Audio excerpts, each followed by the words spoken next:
It's nice to be here, and I'm going to talk about how women-led businesses are essentially supporting MSMEs and stand for human-centered entrepreneurship.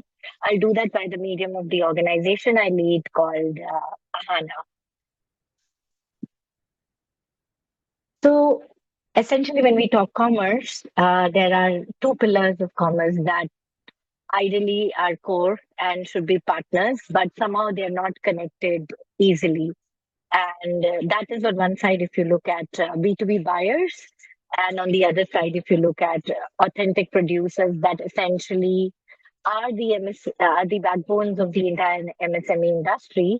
And when you look at authentic buyers that essentially create impact products, they form a core backbone.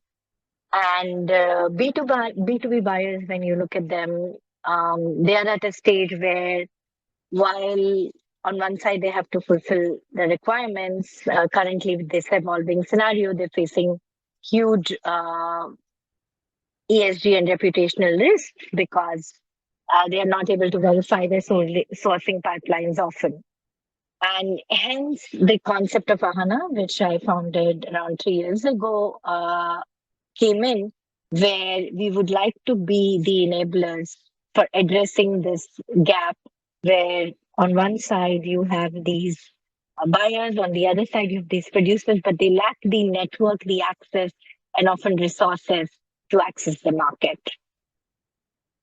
So what we are is essentially an ecosystem platform where on one side we have verified MSMEs that we curate that essentially are curated through a very strict criteria, which I will explain, and we connect them to the global market. And there are two core values that we curate them on, and that form the base of our foundation. And this is where I'd like to explain the first value, because whenever we talk about indigenous arts, crafts, we talk about artisanship, there is a touch of emotion that is brought in where we say, oh, we need to preserve them because otherwise it will die out. And how will the progeny and future understand? I would like to turn the tables by having us rethink that way and essentially look at these as tools of modern engineering, because if you look at a lot of indigenous arts, crafts, and the way these communities have evolved is they have learned these through oral communication, and often they're not numeracy or letter literate, but they're able to pass the craft on by understanding, by adopting frameworks, which when we look through the modern engineering lens, is actually very scientific and involves engineering, because the imagination of these patterns, these motives, and all the way they create these beautiful pieces essentially is something to be applauded and appreciated, that how these generational knowledge was passed on. So essentially we should look at that as more of a tool for modern engineering to learn, rather than I need to preserve it. So that's one turning of table, and as a core value we look at, where these are valued as tools of communication and learning rather than just pure preservation. The next is circularity. The current times we are living at, where we've actually moved on to consumption, overconsumption rampantly, where it's a take, make, waste world, is where the concept of circularity has become all the more important, where we need to look at our supply chains again, and we need to apply what I would say is human centered, but not just human centered, humanity centered design thinking, that whenever we are creating something, what is the end of life of that product? Where will that product go in? And how is it going to affect the environment, the society in general, as it heads to its end of life?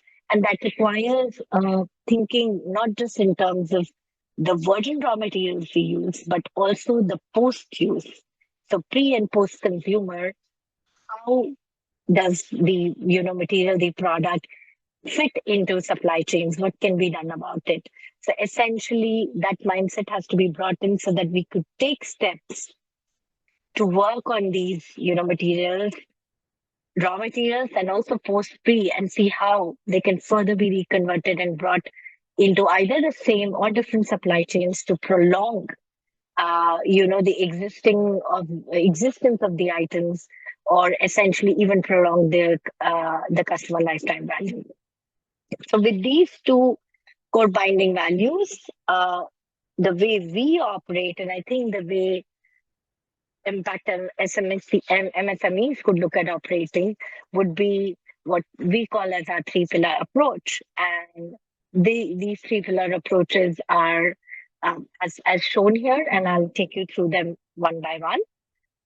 So the first one is essentially a market access. Now, there are businesses that need to be connected to the market. So of course you can, create another platform, right? There can be another marketplace, another way to connect them to the market. But I think what is really important is, are we taking the right steps to enable these businesses to be connecting to the market, or just creating another platform? And that's where our approach comes in, where there are strong steps taken to audit, verify, to check the supply chains to see whether, we are walking the talk, whether we are mindful of which materials we are using, how they are producing, whether the employees are being paid fair, whether there is any child labor involved, whether the working conditions are humane, and all those aspects need to be looked at and verified. And what essentially buyers need is to have that peace of mind that whoever they're buying from have been audited, vetted, and there is traceability, so that you know where your products are coming from. And it's become all the more critical to do this with all the new guidelines coming in. And especially, I think Europe is leading the pack in this with all the latest guidelines on traceable supply chains with extended producers' responsibility. So that's what we try to do, that we, while we are curating, we are making sure that whoever we are working with is essentially following the principles of culture, environment, and social sustainability. The next pillar that comes in is, while we are doing that, how are you actually enabling, your suppliers and your customers on the other side to be able to walk the path, right? So connecting the products is one part, but I think there's a very important knowledge flow that has to happen, and that's where a lot of advisory and support comes in, wherein to move towards a greener supply chain requires steps and guidance. And working with our partners hand in hand has become super critical to know the latest guidelines, to know how to work with them, because essentially it's, when we look at MSMEs, unlike larger businesses, they do not have the budgets to do a complete switch. And hence, taking a step-by-step approach and trying to, address one of the key parts of the value chain, which could bring in the biggest results, is what comes in. And essentially, that's the approach we take. And for the customers on the other side, there's this huge narrative on ESG, that these steps, need to be taken. But what we have to understand from the customer's lens is, for them to work on these while, in a way, stepping away from their core is quite difficult. And also, not everyone can rely on the big four to take them through, because the costs are often exploitative and really high.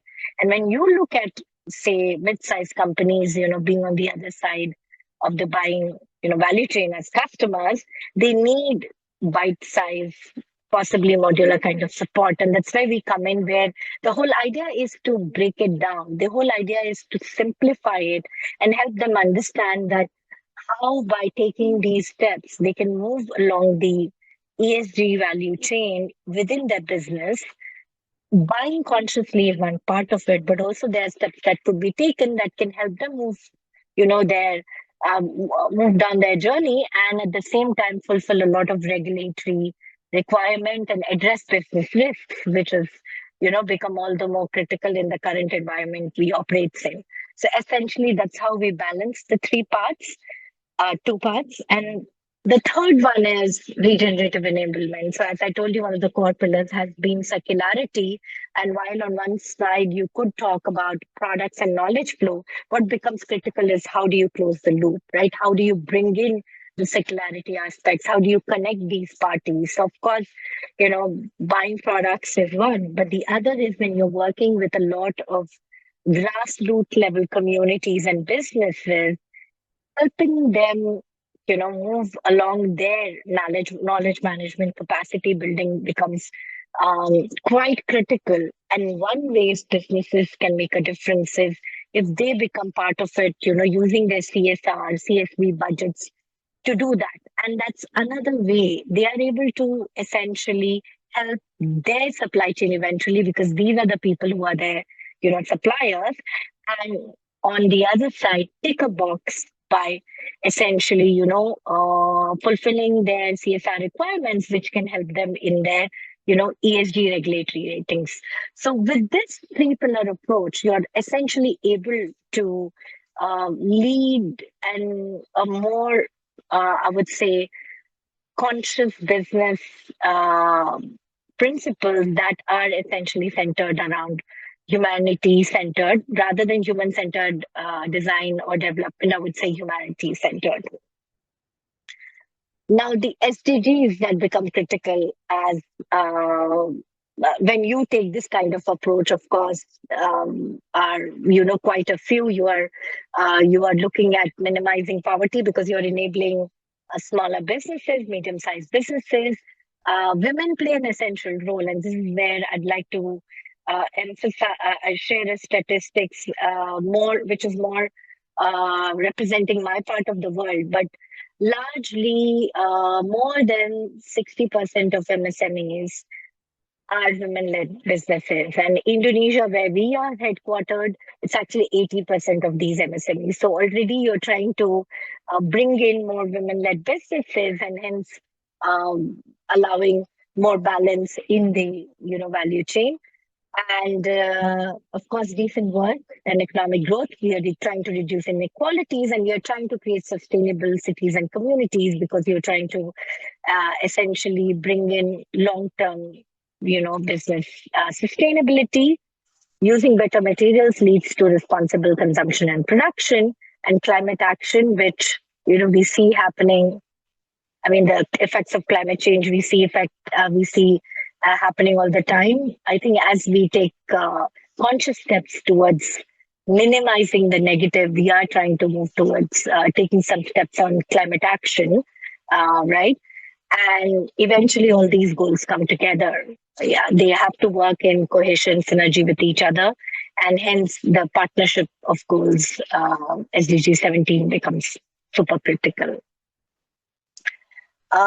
We've been around for 3 years and we've had a very collaborative and consultative approach. So the idea is not to just focus on a particular geography, but actually look at which businesses are more aligned on the core ethos and values. So essentially, the way we try to work is as long as the businesses are following and stepping and working on culture, environment, and social sustainability, we'd like to curate them, work with them, because the idea is to see what can be achieved by working together rather than doing it separately. And essentially, starting from Indonesia, we work with India, and there are expansion nodes. So we work in Malaysia, Thailand, Singapore, and Vietnam.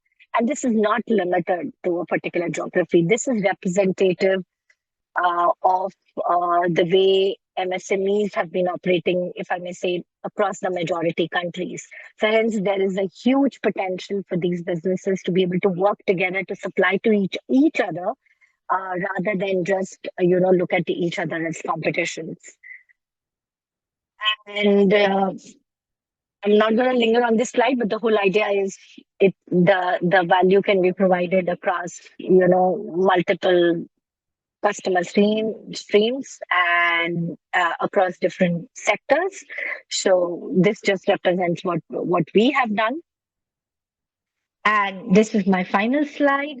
What I want to emphasize here is I think the approach and the mindset that is needed when we are looking at a collaborative, cohesive partnership approaches. We're not looking at customers as customers, but you should consider them as guardians. You should consider them as including them in part of your supply chain, your value chain. And the idea is then you can explore various ways to work with your customers and include them in your journey.